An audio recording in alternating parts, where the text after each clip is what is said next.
Okay, hang on. Okay. You bastard, you did it again! After you restarted, you did it again! Every week you do this. Double got ya.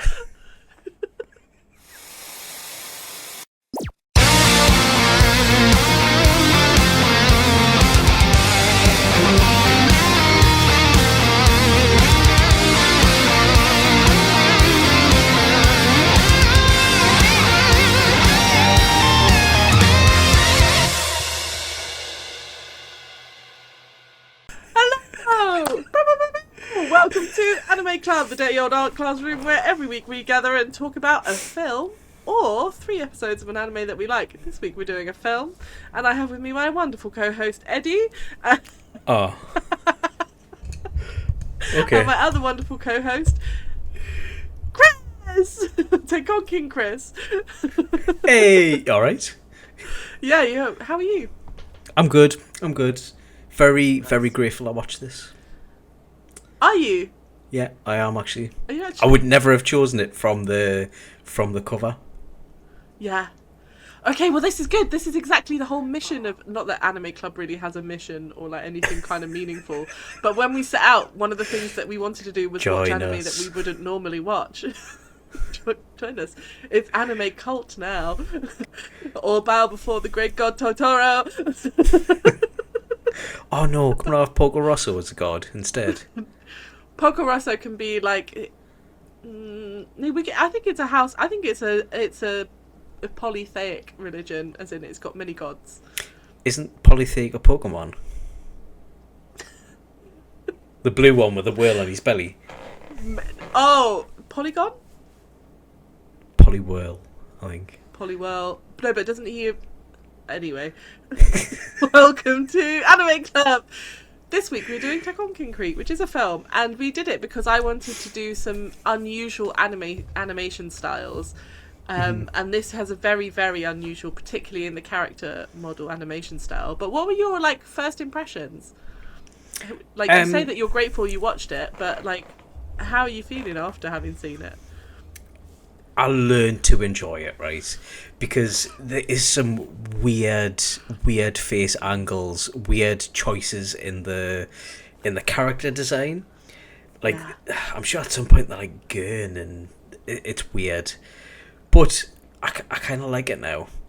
And it's not due to... Because I thought, when you first see a character, it's like, alright, is this artist good?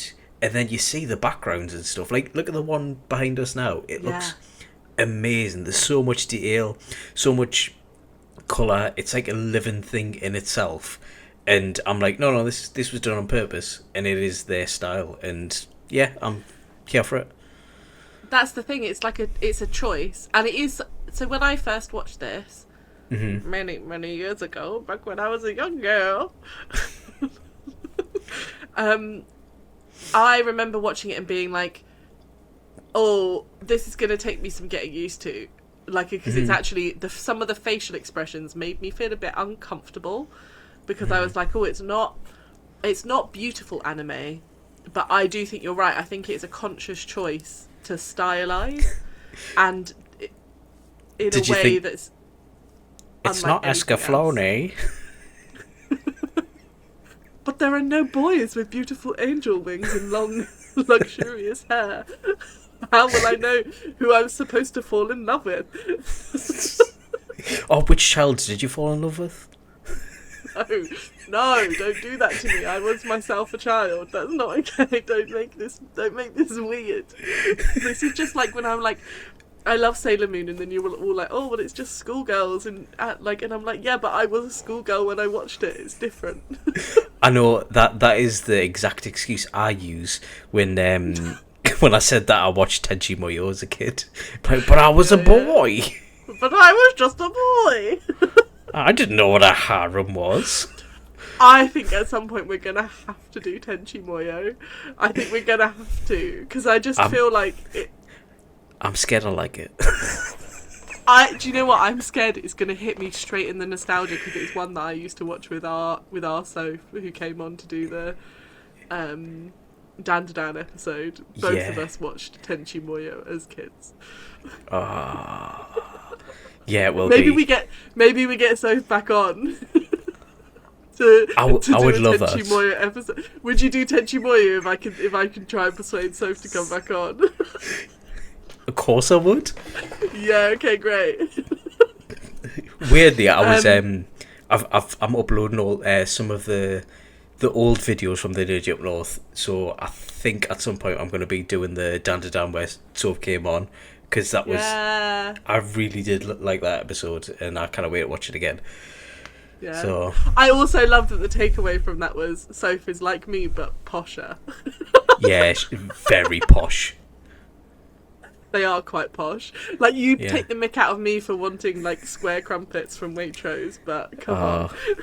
I mean, before we started recording, they were like taking the monocle and the top hat off. It was honestly. But I mean, you're not supposed to wear a monocle and a top hat in your living room. That would be entirely uncouth. Well, yeah, they did say it was a bit gauche, whatever that means. Those are only for the opera. Anyway, we've already gone off on today. Before we started, I was like, right, we're gonna nail this. We're gonna keep to task. We've already gone off on a tangent. Tekkonkinkreet, what would you say that this film is about, Kris? Oh, right. So, as we were saying before we started recording, I think it hits different now that I've got a kid, because in my eyes, I see two very broken boys. One is 10 o'clock. Is it the boys? I think They're are. both boys, yeah. Yeah, both boys. One's called Black and one's called White. So White is a 10-year-old and Black is an older boy. Brother found family kind of job. Yeah. And they're basically homeless. They're very delayed mentally, as in White, who's 10, can't count past 10, can't dress himself, can't live without Black, because they do everything for each other. White keeps Black grounded, and Black is the very practical one who is more street savvy. And White has like that idealistic moral, still a child at heart, whereas Black's kind of like, it's all squashed out of him, and the only thing he's got left in this world is White. So they have to navigate through, is it Treasure Town? Yeah, Treasure It's Town. called, which is like a rundown, beaten, crime-ridden city that's stuck in the past. You can see the decay and how imposing it is, and how just messy and jumbled it is at the same time. There's they have to deal with Yakuza, police, public, and general surviving. Because I mean, they sleep in a mini, like a old VW Bug thing at night. Yeah. And you can tell they're sleeping in it because it's got White's cuddly toys and his hats. And they've had it rough. And basically, life is kind Are of... you, like, getting choked up? Me? No. Okay. You No. looked like you were getting a little bit emotional, mate. No. No? Okay. Nah. So basically, they're trying to survive in the city, and life catches up with them. And there's a Yakuza boss. No, sorry, I think it's a triad boss that's moved in to kind of try to renovate the city to bring it into the not the future, but like the present, so they can make money from it. There is a policeman and a Yakuza who it's the old guy. I can't remember his name, but there's a Yakuza boss who has a bit of drama there, and I just think it's a nice little sad story about about child poverty. yeah. Oh, and I suppose it is. It is very sad, which I also think is another reason why the animation is actually quite clever, because if it was too realistic, this would be devastating as a film. Like, this would, I think, would rival films like Grave with the Fireflies if it had like a more traditional art style. But because it's so stylized and it's so brightly coloured as well. Like the colour palette is really like you've picked the perfect background, because it does like do this kind of pastel rainbow thing throughout. Yeah, which are really like childlike colours.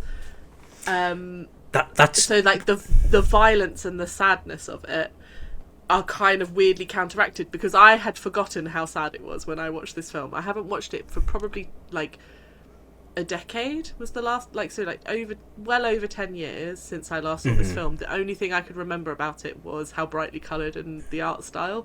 Didn't remember how tragic it was. Didn't remember the fact that at one point you see a group of grown adult gangsters beating on a child. Just like pulverising a child. Which sounds awful, but for some reason that's just like a kind of like glib scene that just is like thrown.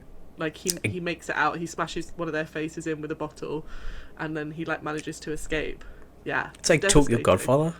But I thought the really bright colours and the distorted angles that you see things are, I thought that was because it was from the view of a child.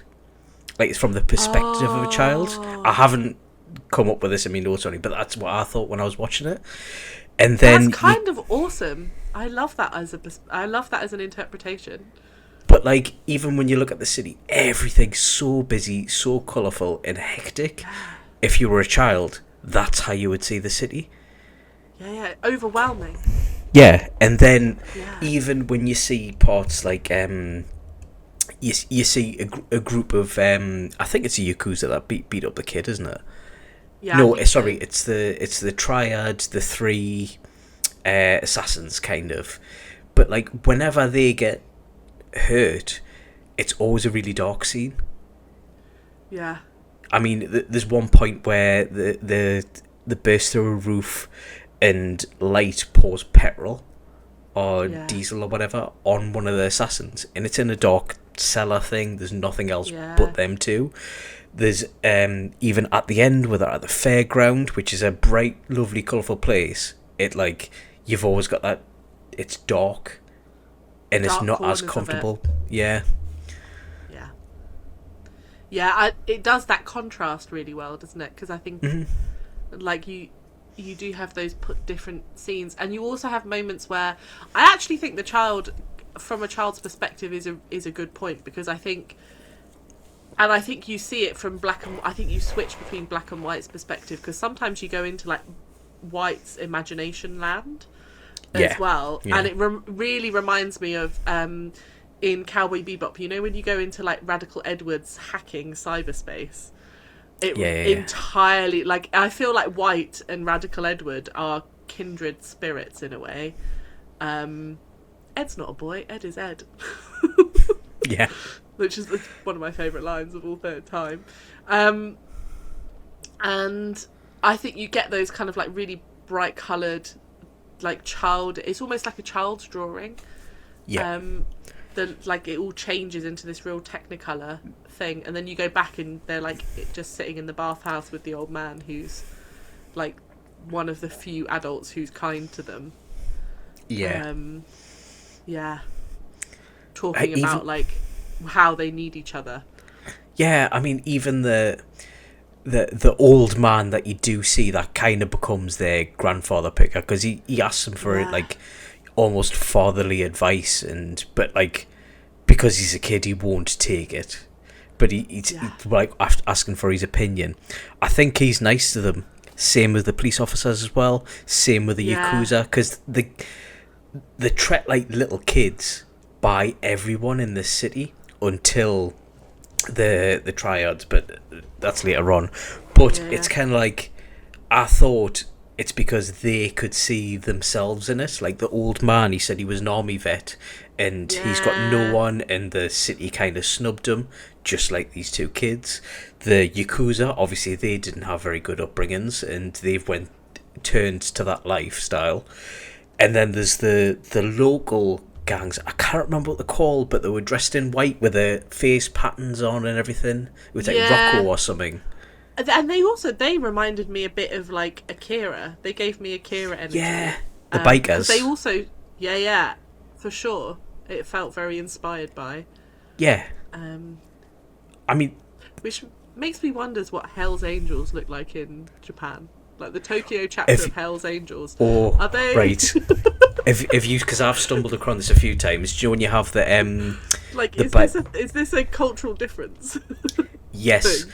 So I've seen some of the stylized bikers. They do have bikes, but you know with the big quiffs and the big massive quiffs. hair.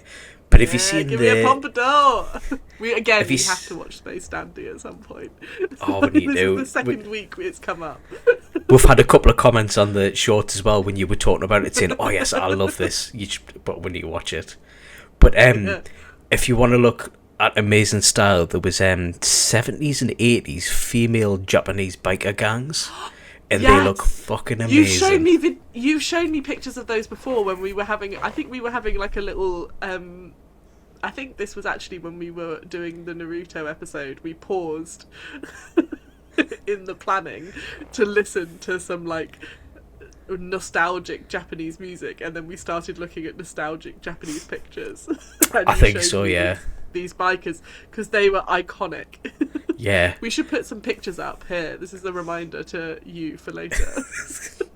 I wish people dressed like that now. Yeah. Oh, it'd be so good. I know. There is something. I wish I had the confidence, because I feel like I would dress like that now if I just didn't care. If I just didn't care as much. Just don't care. Or like, yeah. I just don't want to be perceived in real life, which is ironic because I literally put myself on camera for a hobby, so that's wild. And you're going to cosplay at SunnyCon as well. Same thing, isn't it? I know. I'm low-key dreading the walk from the hotel to the venue. Like that for me is my idea of personal hell. You'll be with us and slightly drunk. True, and also your lovely partner Molly has offered to bring me like a change of shoes and stuff in her bag, and she's offered to carry it. So I'm gonna make sure that we're definitely both drunk, because that's what she deserves for being such a a girl's girl. The only problems is the doors open at like 10 a.m, so it's gonna be a job having beer for breakfast. Yeah, and also we will have been out the night before, so we might also be a little bit. Even easier. It's fine. Yeah, fair. But yes, so Tekkonkinkreet. We've done it again. So I'm still recovering from being a ball of gems. So the animation style's wild. It's quite a violent. It has quite a lot of violence in it as a film, and lots of kind of graphic, weird moments. Weird seeing the stylized tits appear. Yeah, no nipples. Truly. No nipples. It's all very weird. But overall, did you enjoy it as a film? Did you walk away glad you'd seen it? Because I know you said you were grateful you'd seen it, but that's not quite the same thing.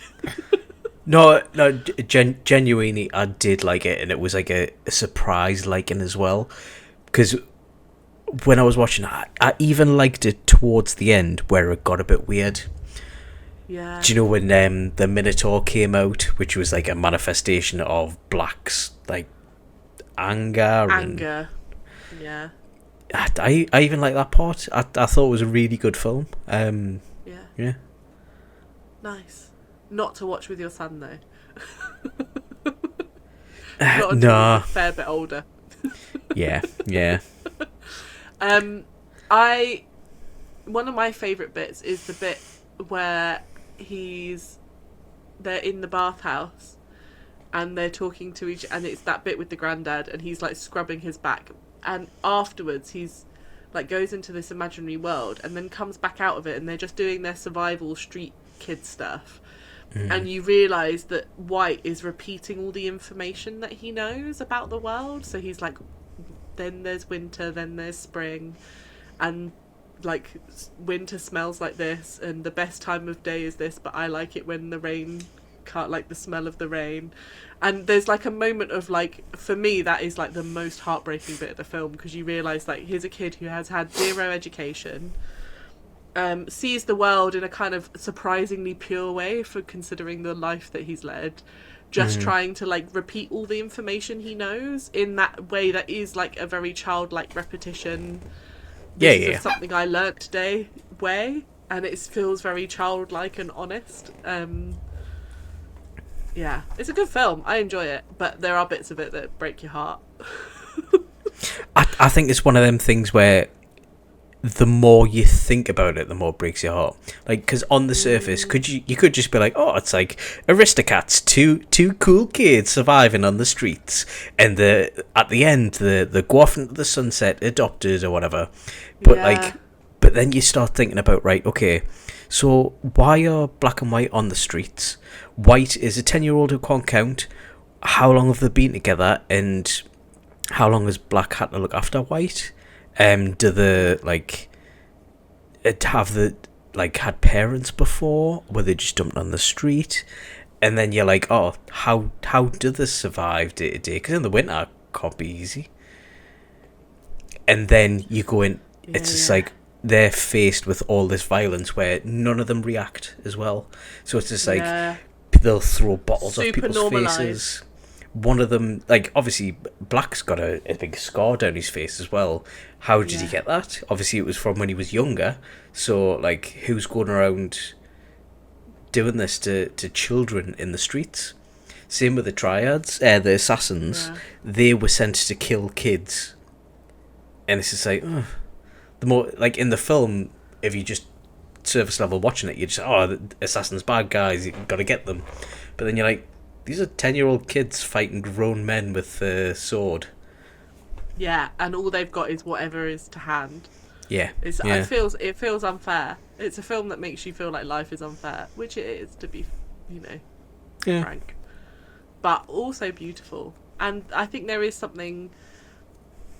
Yeah, because you were like, it's such a sad film. And I was like, well, it's got a kind of a happy ending. And you were like, no. Yeah, I mean... There's still 2 kids that have killed people and have grew up on the streets. I mean, if it showed them growing up and having like a nice family and stuff together and like surviving and thriving, then it would have been a happy film. But nah, there's still 2 very broken children. They are 2 still very broken children, which is heartbreaking. Yeah. But there is one thing that I wanted to talk about. Can you remember a little competition that we did? Can I? That's the reason we watched this film. And it was less of a competition and more of a massacre, if I remember correctly. It was more of a, can you give us a clue, please? Please. So, because... the one where you basically showed that you have zero respect for voice actors. So anyway, I've actually looked at the voice actors, the English voice actors in this. Yeah! So nothing says knowledge like guilt knowledge. It's worked for the Catholic Church for a really long exactly time. And they've done no wrong. And it's never gone wrong for them. So come on then, who's in it? So the doctor in it that patches up the kids is voiced by Steve Bloom, who is... We love Steve Bloom. Spike Spiegel. Yeah, from Cowboy Bebop. We have, just mentioned. The boss in it is voiced by John DiMaggio, which is Bender, Jake the dog from Adventure Time. I love John DiMaggio. Also, weird that I didn't spot his voice. Like I did, because normally he has got a very distinct voice. Like it's Bender when you hear it. Yeah. / Jake the dog / John DiMaggio. The next one that I didn't clock until I looked it up, but Sawada, who is the guy with the pompadour and the beard, who kind of looks after the kids, is played by Tom Kenny, and he's got a very distinctive voice. Obviously, SpongeBob. Yeah. And he definitely doesn't sound like SpongeBob in this. No.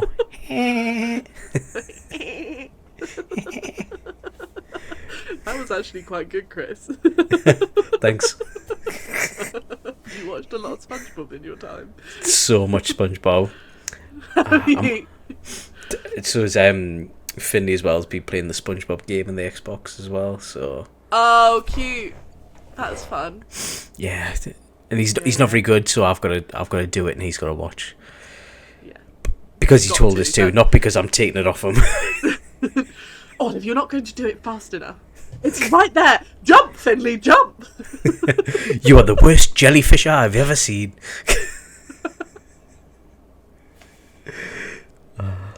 Oh, slapping the controller out of his hands. Yeah.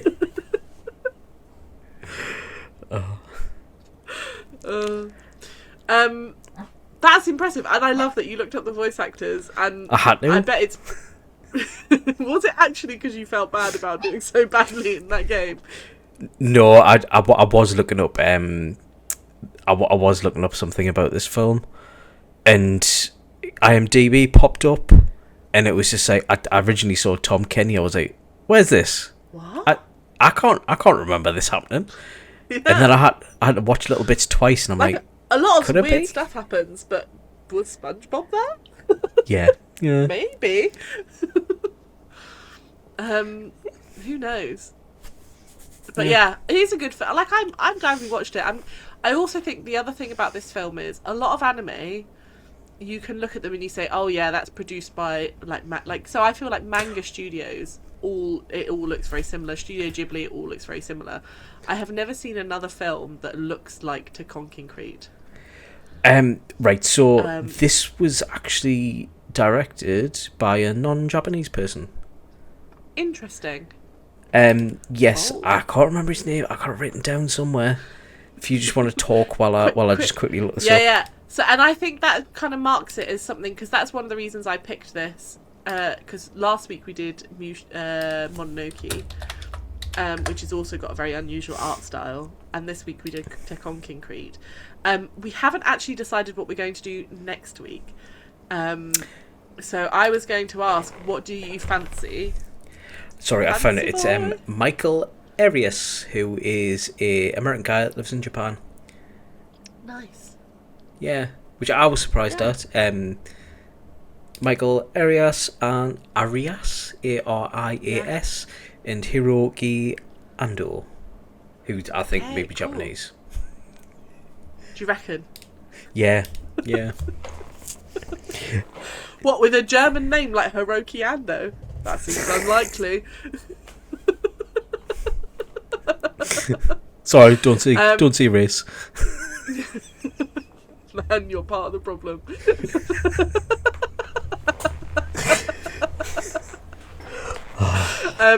But yeah, so What, next Tekkonkinkreet, week? would you recommend?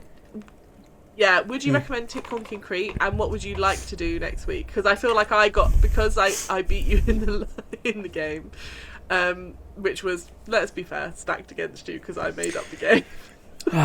Yeah. I feel like it probably is your turn to pick. Yeah. Or at least to set a challenge. I'm gonna to be announced. I'm gonna do it. I'm going to be announced. I'm gonna pick something, but I'm gonna tell you at a later time. Okay. Are you going to tell me with enough time to watch it? Maybe part of the challenge.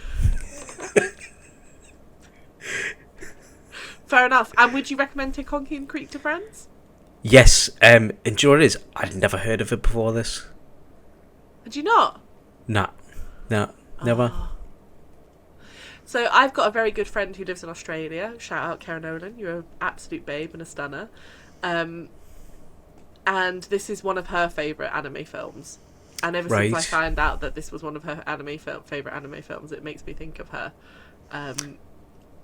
But she's very cool. She's a very cool person, and I feel like this is like, you know, like people who are like effortlessly cool and have like proper taste. You know, like not nerds who like anime. I know that seems. Yeah. I feel like Kara's a bit like that. She's like very cool, and sometimes I'm like, why are we friends?